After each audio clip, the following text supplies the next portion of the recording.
Hey, so let's talk about Hoxton's Breakout, my April Fool's joke video. I've been working on this for about 8 weeks. I finished it, I think, on the 29th of March, and I started it beginning of February. Maybe, like, after It was, like, right after St. Valentine's Day I started working on this. It's based on a joke that I told either on a source code video or in a stream over winter break, where I said that they should do Hoxton Breakout for like an April Fool's joke, but it's Atari's Breakout, but it's about Hoxton. That was kind of where that started. Originally the idea for this was, let me go through like the sprites, you know, just a ball, 2 different paddles, the bricks.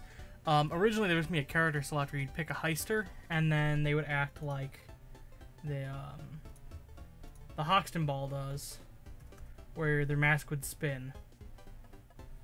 And there was also you select a perk deck, and then I would build each perk deck kind of like, oh well, Grinder does this thing. Like if you hit bricks, then whatever, like you'd get extra lives or whatever. There was also going to be originally you'd only have 3 lives, and you'd have to hit a duck bag brick to get extra lives back. None of that ended up in this because that's just a lot of work for a joke. I pared down this whole thing to just exactly what I needed. So, you know, there's just the Hoxton ball for day 2, a regular ball for day 1, regular bricks, and the perk deck the ball kind of falls under is Yakuza. Yakuza, the faster you move faster when you take more damage, so I said when you hit more things, then you would move faster. That's kind of where that mentality came from. Originally, I had a lot more enemies. There was, you know, this guy, the SWAT man, based on the heavy SWAT. I don't think he ever shows up. Yeah, I never built anything for him. If I was smart, I would have done, you know, the police, the FBI, the lady from the web series. All the enemies would be a single entity, like a parent entity, with children. And even if I go into the objects, especially the bulldozer, they originally had health. But it didn't work. And I didn't ever try to make it work because it was just way too tedious how it would have worked. So I was fine with it just taking 1 hit to get rid of a bulldozer or whatever. The cloaker is another weird thing that I never ended up using. I drew this sprite and I never used it. And the cloaker was just he kind of moves towards the ball, and then when he hits, you'd go flying in some weird direction super fast. Never did anything with that. Never actually implemented the cloaker. I got to make a cool joke out of it because they removed the cloaker from Death Sentence. They removed the Zeal cloaker from Death Sentence.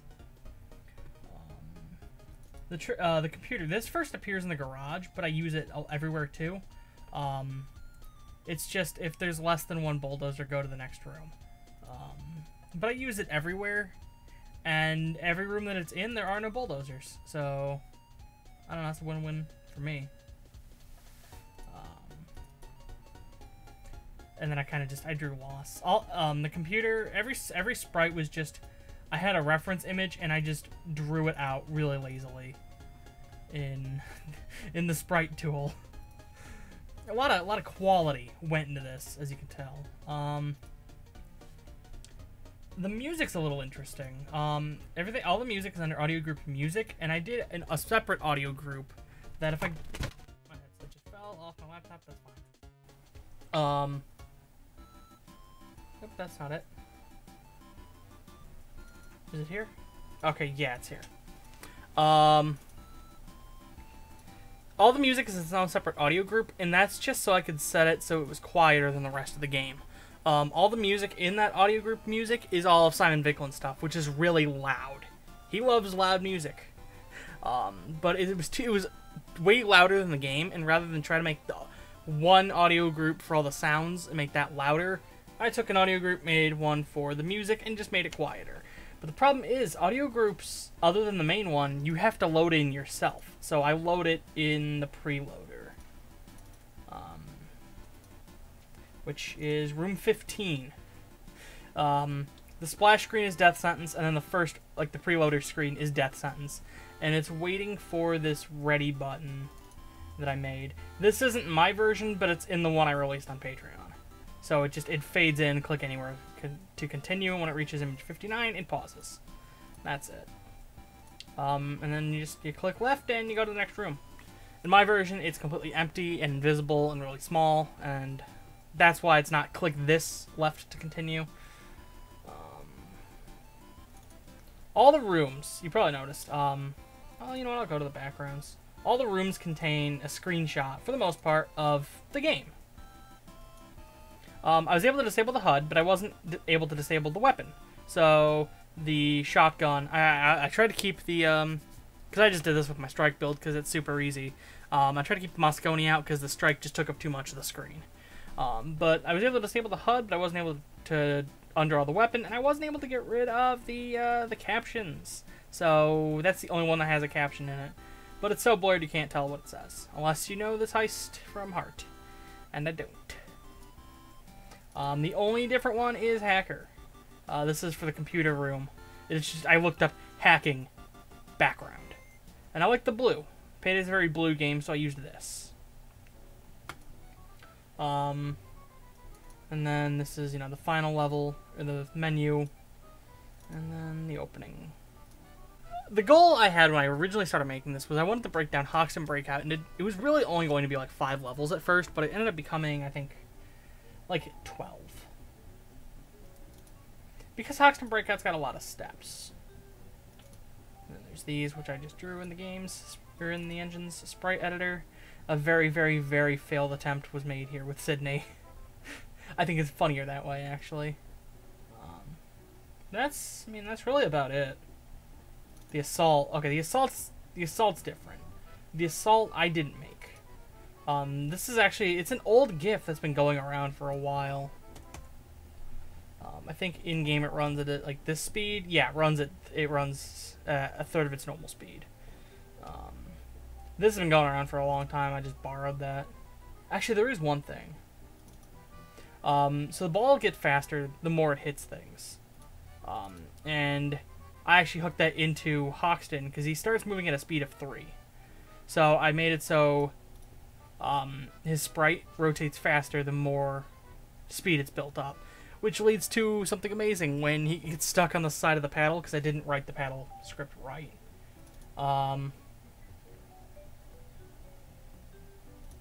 Where is it? This is all code I cannibalized from another project, the paddle and the ball.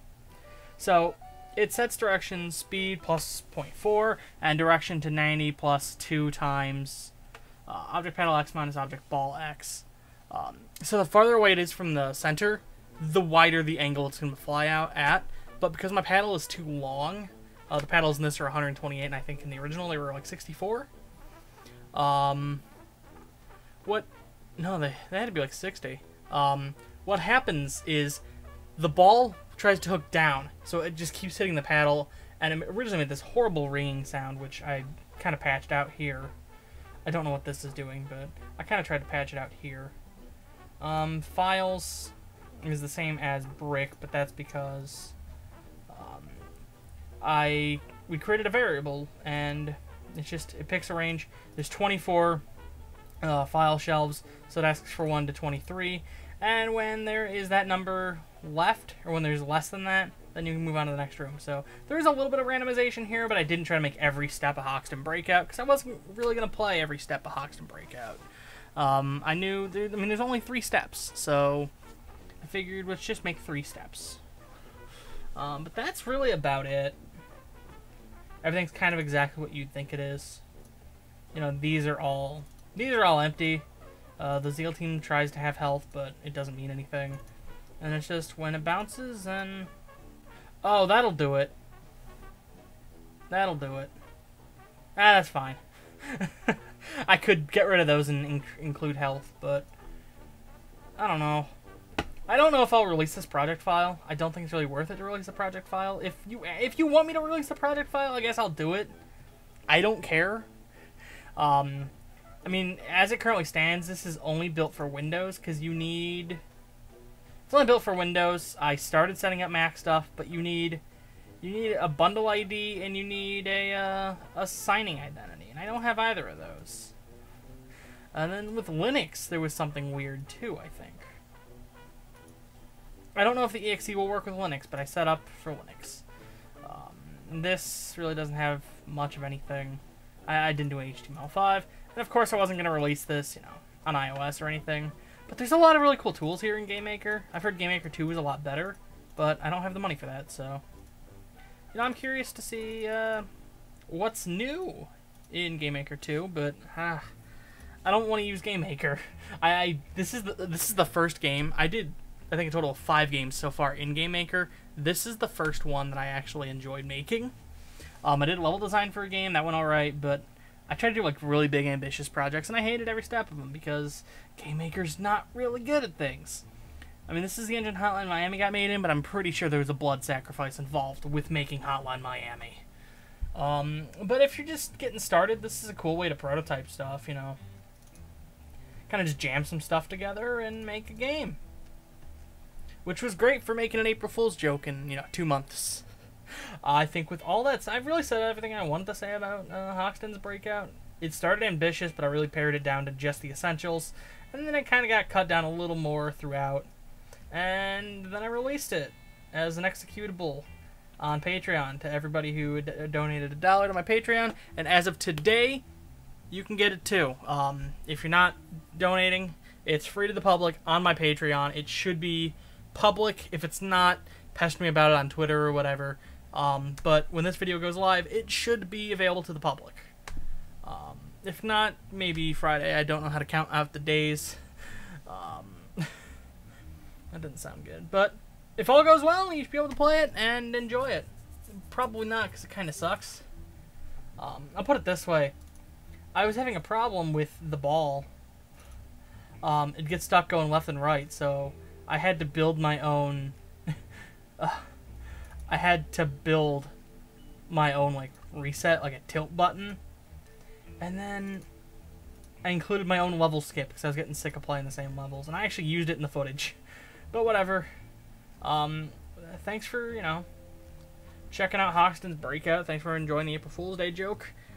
I hope you enjoy playing it. I'll get back to making games in Unity now. With all that said, I guess that's really all that needs to be said. Thank you so much. I will see you around. If you like this video and you'd like to see more, I'd recommend subscribing. Patreon and social media links are in the description.